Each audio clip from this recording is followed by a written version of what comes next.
Un pasteur doit travailler de. Si Dieu te met à cœur de soutenir cette œuvre, tu peux appeler ce numéro 0022500565 94 89 78 ou 002250 72 96 96 02. Dans la partie 1 de ce livre, j'ai bien précisé que les temps pleins n'existent pas dans la Nouvelle Alliance. Tous les chrétiens sont appelés à travailler, même les pasteurs. Le temps plein est une affaire d'organisation d'une église ou d'un pasteur. Il y a des communautés ou églises tellement qu'ils ont des moyens, ils ont imposé à leurs pasteurs de ne pas travailler car l'église s'occupe d'eux. D'autres pasteurs tellement qu'ils ont des moyens, ils ont mis leurs femmes dans leurs affaires afin de gérer leurs biens et eux ils se donnent à servir Dieu à temps plein. Mais un pasteur qui n'a pas de soutien financier doit chercher du travail. Exemple, j'ai fréquenté à l'école théologie de Benson Idahosa au Nigeria et j'ai remarqué deux choses. Le pasteur principal de son église était professeur à l'université de Lagos et le second était évangéliste au sein de la même église où Idahosa servait Dieu.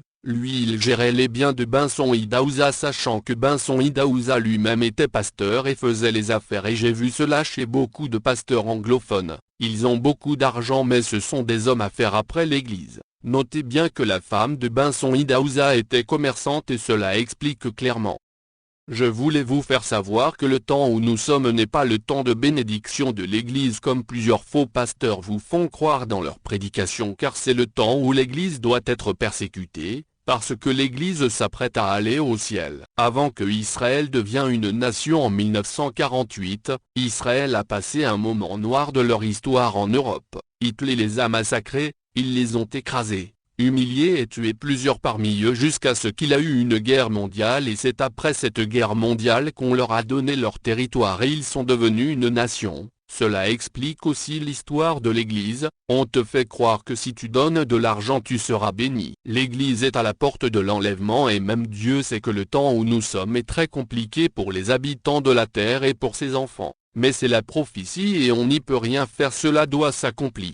Si Dieu lui-même dit dans sa parole que dans les derniers jours, la vie sera difficile et plusieurs de ces chrétiens vont abandonner la foi, cela veut dire qu'on n'est pas dans le temps des rêves où tu es assis et tu dis que le pasteur a dit Dieu va me bénir puis tu ne fais rien dans la vie en attendant que cela descende du ciel. Si tu fais rien et tu ne cherches pas du travail, tu vas mourir de faim et tu vas manger des moustiques dans ta vie, car Dieu n'aime pas les paresseurs. Je vais vous expliquer où les fonctions de Lévite de l'Ancien Testament avaient pris fin. Jean-Baptiste était lévite parce que son père était le souverain sacrificateur. Normalement Jean-Baptiste devait remplacer son père comme sacrificateur mais il ne l'a pas fait. Il est devenu prédicateur, bâtisseur. Or ces fonctions n'étaient pas des fonctions des Lévites en Israël. Jésus est né normalement, il est le descendant de David. Or dans les tribus de Juda sortent des rois, pourtant Jésus a joué beaucoup de rôles qui n'étaient pas normaux pour les descendants de la tribu des Juda. Jésus était souverain sacrificateur, il était lui-même sacrifice. Il était prédicateur et il était roi. Or toutes ces fonctions n'étaient pas pour les enfants de la tribu de Juda. Donc le comportement et le fonctionnement de Jésus et de Jean-Baptiste expliquent la fin de l'Ancienne Alliance. Or dans la Nouvelle Alliance le pasteur n'est pas le seul sacrificateur ou lévite. Apocalypse chapitre 1 verset 6 dit, Dieu a fait de l'Église un royaume de sacrificateurs. Cela explique clairement que tous ceux qui servent Dieu dans l'Église sont des sacrificateurs, et ça explique aussi que si le pasteur dit qu'il est appelé à temps plein et qu'il ne doit pas travailler, alors tous ceux qui servent Dieu dans cette Église doivent aussi être à temps plein. C'est comme ça c'était dans l'Ancien Testament. Un pasteur qui n'a pas de soutien financier doit chercher du travail. Il n'est pas interdit à un pasteur de travailler. Aujourd'hui les gens confondent les temps pleins de Lévites de l'Ancien Testament et les soi-disant les temps pleins des pasteurs de la Nouvelle Alliance. Dans l'Ancien Testament, les Lévites travaillaient à temps plein. Comment ? Ces Lévites travaillaient dans les temples 6 jours dans la semaine et ils recevaient tout le peuple d'Israël pour offrir des sacrifices à Dieu sauf les sabbats qu'ils se reposaient, et c'est donc ça qu'on appelait les temps pleins. Mais aujourd'hui dans la Nouvelle Alliance les gens nous font croire qu'ils sont appelés à temps plein, mais dans la semaine ils ont un seul jour où ils reçoivent les gens dans leur bureau et d'autres même n'ont pas d'église et ils peuvent faire un mois sans prêcher quelque part et te dire qu'il est appelé à temps plein.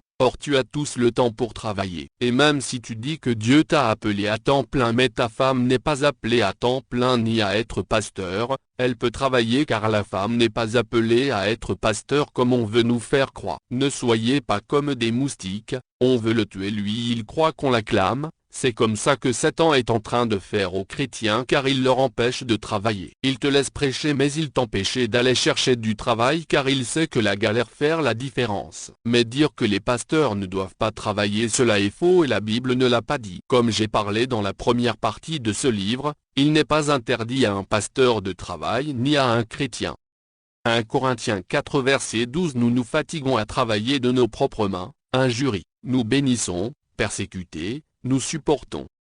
Dans ce verset, Paul est clair dans ses dits car il a précisé nous nous fatiguons à travailler de nos propres mains. Il n'a pas parlé que de lui, mais de tout le monde. Cela prouve que les apôtres travaillaient car il a dit nous et non lui seul. Et aujourd'hui les hommes veulent nous faire croire que c'est Paul seul qui travaillait mais il a été dit clairement dans ce verset qu'il n'était pas le seul qui travaillait. Aujourd'hui, l'Église a perdu son autorité devant des présidents, des rois, des politiciens à cause de nos cupidités, des présidents et des rois s'inclinent devant leurs féticheurs mais devant les pasteurs que le Dieu très haut a établi dans le monde, le président s'en fout de nous les pasteurs, mais il tremble devant son féticheur, et le féticheur du président tremble devant le pasteur que Dieu a établi. Quelle confusion! Or au temps où nous sommes si un pasteur n'a pas de soutien financier dans son ministère, il doit chercher du travail. Je dis et je le répète que je ne sers pas Dieu pour être un grand pasteur mais je sers Dieu pour accomplir la mission qu'il m'a donnée sur la terre parce que courir derrière la grandeur a des conséquences. Si tu n'étais pas dans le plan de Dieu pour être grand et que tu veux te forcer, dis-toi que tu finiras par signer un pacte avec le diable mais si tu veux servir Dieu pour accomplir la mission qu'il t'a donnée sur la terre,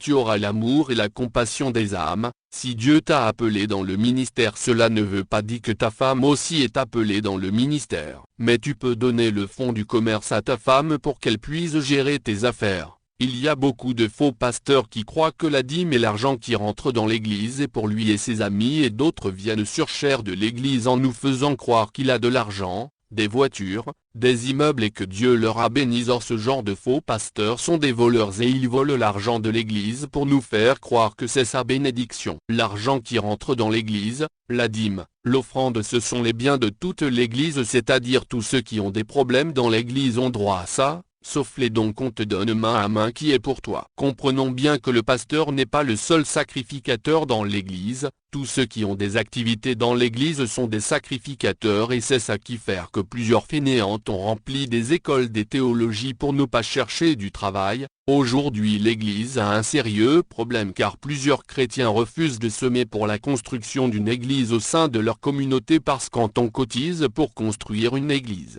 le pasteur fait de ça son patrimoine les biens de sa famille, vous allez voir qu'il va imposer 2 personnes de sa famille comme étant des pasteurs sa femme ou son enfant pour qu'à sa mort, sa famille récupère les biens de l'église comme si c'est lui qui a construit l'église avec son propre argent. Or dans la Bible la femme n'est pas appelée à être pasteur et on nous a menti que c'était la femme qui était la première à dire aux hommes que Jésus est ressuscité. Or c'était des soldats romains. Ils nous ont menti sur cela pour imposer leurs femmes comme pasteurs pour gérer les biens de l'église. Mon frère, toi qui m'écoutes, on ne vient pas à l'église pour chercher de l'argent ou pour faire du commerce. Si tu veux chercher de l'argent va travailler car ce n'est pas interdit dans la Bible. Écoutez bien ce qu'a dit la Bible concernant ceux qui étaient les premiers à dire que Jésus est ressuscité. Lisons ensemble Matthieu 28 versets 9 à 13.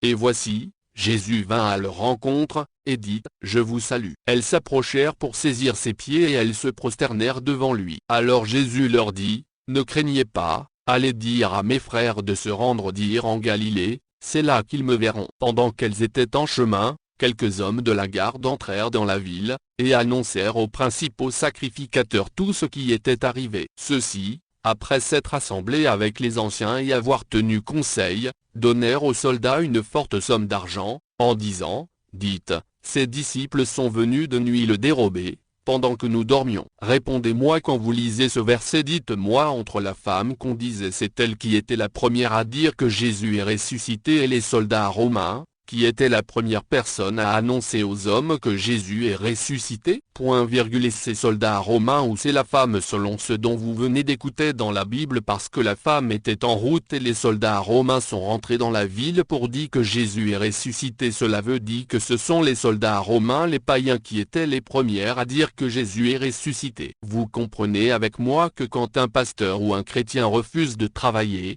il devient un menteur et il va chercher à prêcher la parole de Dieu à sa faveur. Je vous assure que beaucoup de gens croient servir Dieu, or c'est leur ventre qui servent et ces gens-là seront surpris de se retrouver en enfer. Et je m'adresse à toi l'homme de Dieu qui fait l'œuvre de Dieu telle que dit la Bible, ne t'abaisse pas devant les présidents païens qui ont des fétiches dans leur maison et ils nous font croire qu'ils sont des chrétiens. Ne cours pas derrière leur argent car Jésus est plus riche que ces politiciens et leur fin sera terrible avec les faux pasteurs qui s'abaissent devant eux à cause de leur argent. Quelle que soit la souffrance, attache-toi à Jésus car tu n'es pas n'importe qui sur cette terre, car la vie chrétienne marche avec des persécutions, la souffrance, les humiliations et la mort. Tous ces prophètes de l'Ancien Testament que tu acclames aujourd'hui sont passés par là. Si les présidents et les rois de ce monde acceptent un pasteur dans leur cercle, cela veut dire que tu n'es pas différent d'eux sur le plan spirituel. Arrêtez de nous distraire avec vos paroles. Je suis le conseiller du président,